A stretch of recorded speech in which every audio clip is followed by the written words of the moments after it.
Olá, turma, tudo bem? Bora lá para nossa leitura. Mais um dia, né? Com o Senhor, com a palavra. Hoje a gente está no terceiro dia, quarta-feira, dia 12 de junho. Nós vamos continuar. A gente está dentro do contexto do rei Salomão, né?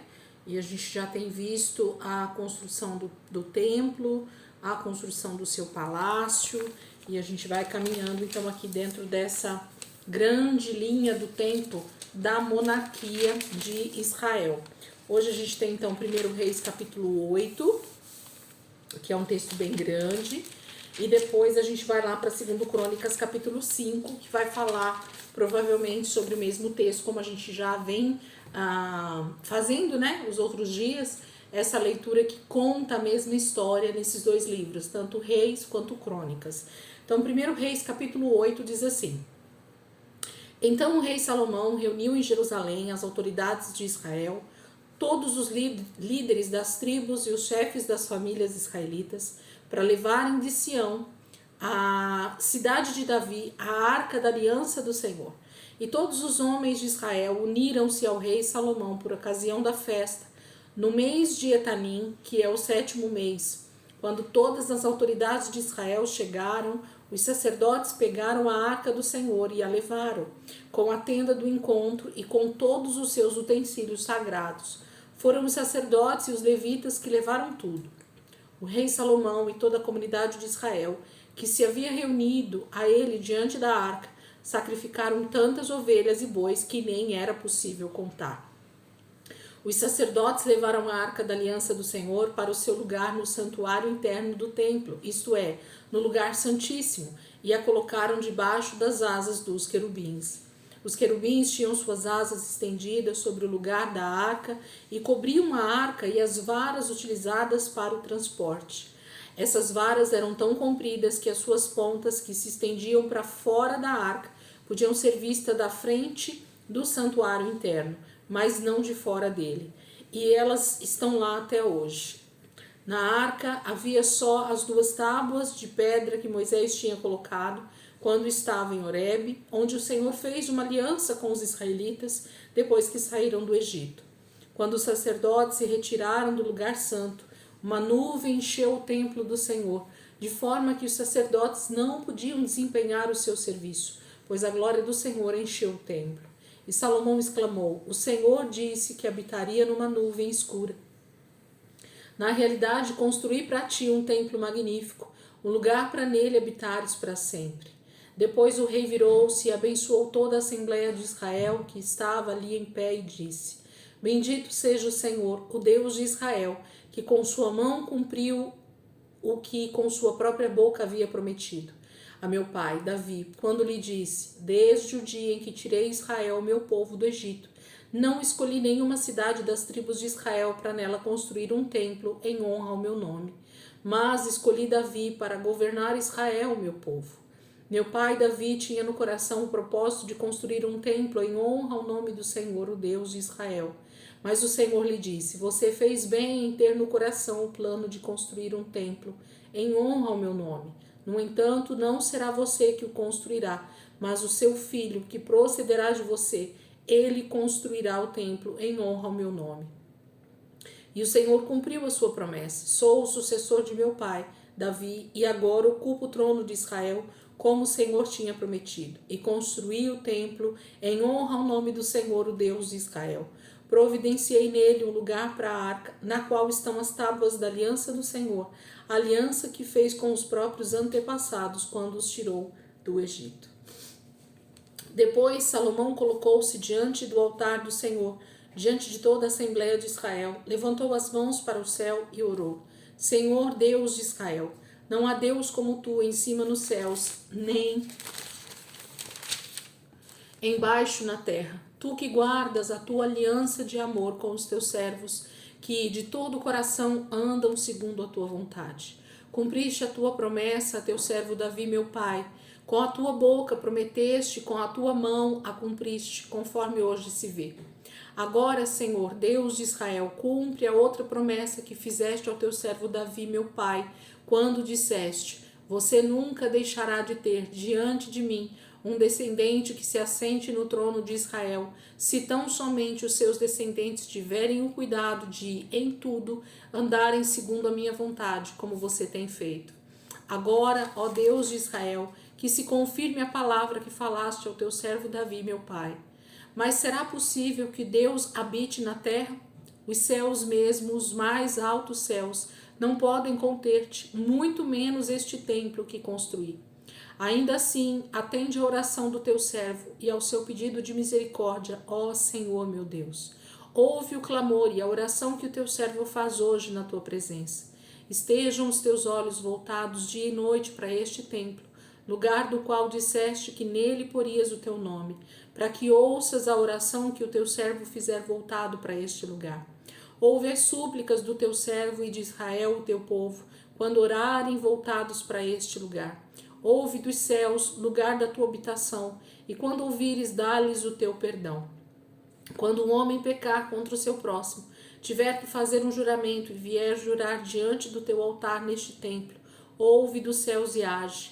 Julga os teus servos, condena o culpado, fazendo recair sobre a sua própria cabeça a consequência da sua conduta, e declara sem culpa o inocente, dando-lhe o que a sua inocência merece.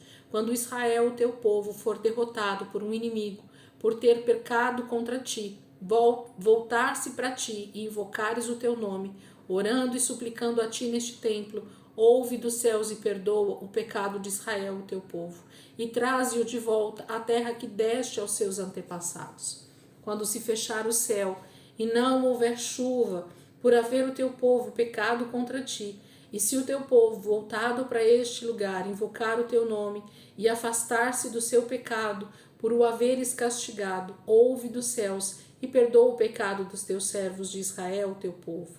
Ensina-lhes o caminho certo e envia chuva sobre a terra que deste por herança ao teu povo.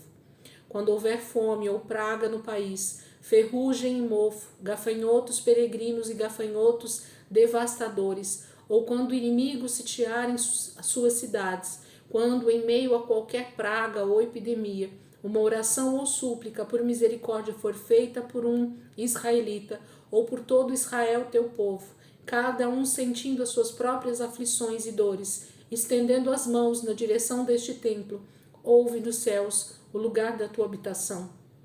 Perdoa e age, trata cada um de acordo com o que merece, visto que conheces o seu coração. Sim, só tu conheces o coração do homem. Assim eles te temerão durante todo o tempo em que viverem na terra, que deste aos nossos antepassados.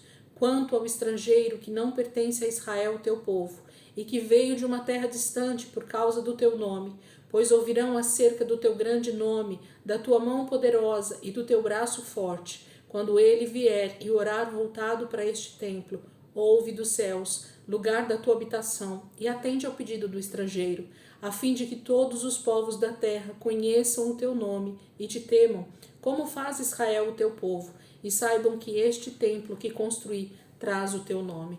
Quando o teu povo for à guerra contra os seus inimigos, por onde quer que tu o enviares, e orar ao Senhor voltado para a cidade que escolheste, para o templo que construí em honra ao teu nome, ouve dos céus a sua oração e a sua súplica e defende a sua causa. Quando pecarem contra ti, pois não há ninguém que não peque, e ficares irado com eles e os entregares ao inimigo, que os leve prisioneiro para a sua terra, distante ou próxima, se eles caírem em si, na terra para o qual tiverem sido deportados, e se arrependerem e lá orarem, pecamos, praticamos o mal e fomos rebeldes, e se lá eles se voltarem para ti de todo o coração e de toda a sua alma, na terra dos inimigos que os tiverem levado como prisioneiros, e orarem voltados para a terra que deste aos teus antepassados, para a cidade que escolheste, para o templo que construí em honra ao teu nome, então, desde os céus, o lugar da tua habitação, ouve a sua oração e a sua súplica, e defende a sua causa. Perdoa o teu povo que pecou contra ti, perdoa todas as transgressões que cometeram contra ti, e faze com que os seus conquistadores tenham misericórdia deles, pois são o teu povo e a tua herança, que tiraste do Egito, da fornalha de fundição. Que os teus olhos estejam abertos para a súplica do teu servo, e para a súplica de Israel, teu povo, e que os ouça sempre que clamarem a ti, pois tu os escolheste dentre todos os povos da terra para serem a tua herança, como declaraste por meio do teu servo Moisés, quando tu, ó soberano Senhor, tiraste os nossos antepassados do Egito. Quando Salomão terminou a oração e a súplica ao Senhor, levantou-se diante do altar do Senhor, onde tinha se ajoelhado e estendido as mãos para o céu. Pôs-se em pé e abençoou em alta voz toda a Assembleia de Israel, dizendo: Bendito seja o Senhor, que deu descanso a Israel, o seu povo, como havia prometido. Não ficou sem cumprimento nenhuma de todas as boas promessas que ele fez por meio do seu servo Moisés. Que o Senhor, o nosso Deus, esteja conosco, assim como esteve com os nossos antepassados. Que ele jamais nos deixe nem nos abandone. E faça com que de coração nos voltemos para ele, a fim de andarmos em todos os seus caminhos e obedecermos aos seus mandamentos, decretos e ordenanças que deu aos nossos antepassados. E que as palavras da minha súplica ao Senhor tenham acesso ao Senhor, o nosso Deus, dia e noite, para que ele defenda a causa do seu servo e a causa de Israel, o seu povo, de acordo com o que precisarem. Assim, todos os povos da terra saberão que o Senhor é Deus e que não há nenhum outro. Mas vocês têm um coração íntegro para com o Senhor, o nosso Deus, para viverem por seus decretos e obedecerem aos seus mandamentos, como acontece hoje. Então o rei Salomão e todo Israel ofereceram sacrifícios ao Senhor. Ele ofereceu em sacrifício de comunhão ao Senhor 22.000 bois e 120.000 ovelhas. Assim o rei e todos os israelitas fizeram a dedicação do templo do Senhor.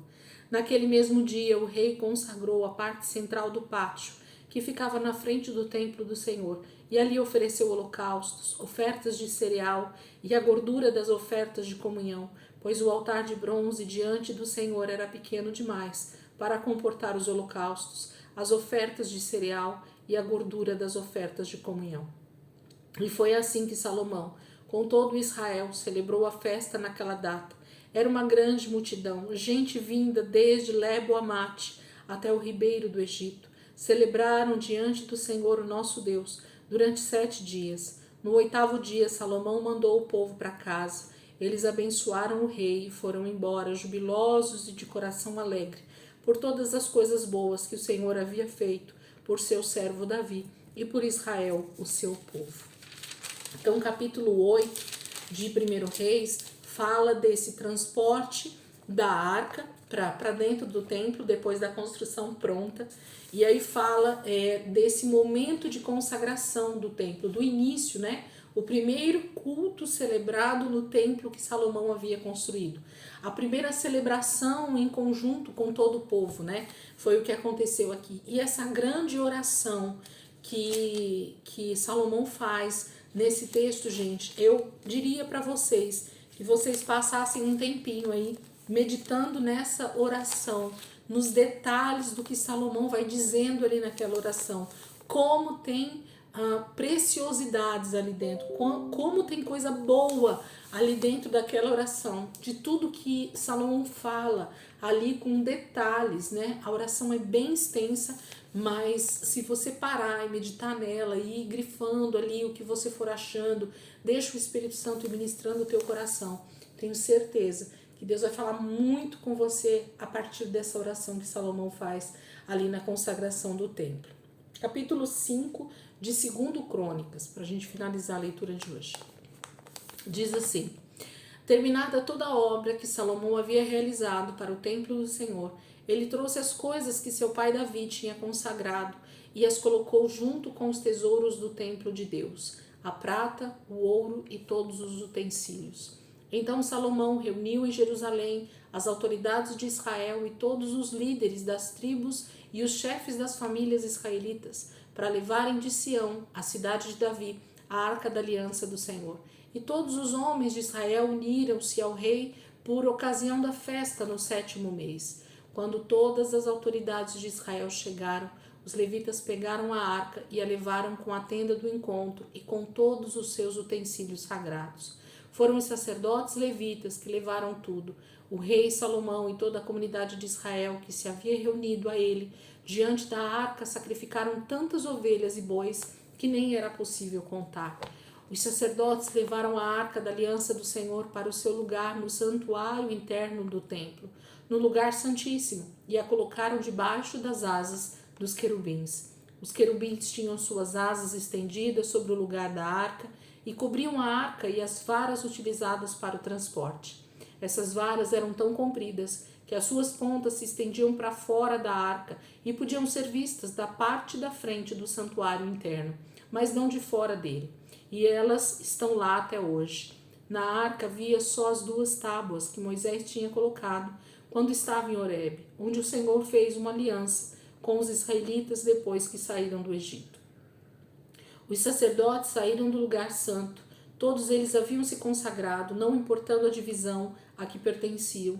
E todos os levitas que eram músicos, Asaf, Emã, Jedutum e os filhos e parentes deles ficaram a leste do altar, vestidos de linho fino, tocando símbolos, harpas e liras, e os acompanhavam 120 sacerdotes tocando cornetas.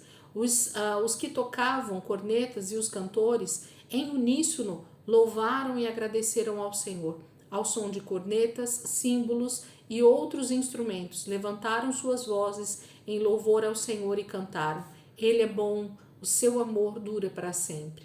Então uma nuvem encheu o templo do Senhor, de forma que os sacerdotes não podiam desempenhar o seu serviço, pois a glória do Senhor encheu o templo de Deus. Então o capítulo 5 de 2 Crônicas conta bem resumidamente, né? Mas fala do mesmo acontecimento, com uma diferença que é poderosa. Fala sobre os músicos, né? Sobre aqueles que nesse momento foram colocados ali para ministrar ao Senhor diretamente, com instrumentos e com música, né? Com cânticos.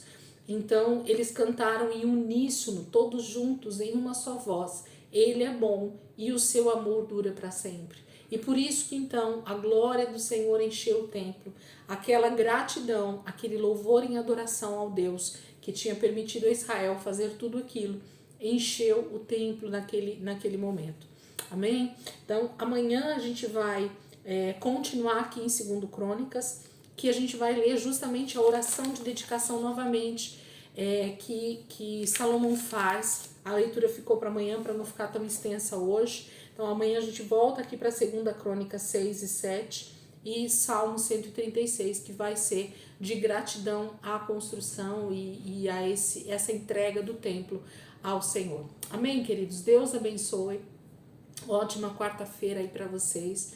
Que o Senhor possa continuar ministrando o coração de vocês aí através dessa leitura de hoje. Como eu falei para vocês, a oração de Salomão, ela é extremamente importante nesse momento, com detalhes riquíssimos sobre aquilo que Deus está fazendo e deixa, né, registrado nas Escrituras a partir dessa leitura. Amém? Deus abençoe e até amanhã, se Deus quiser.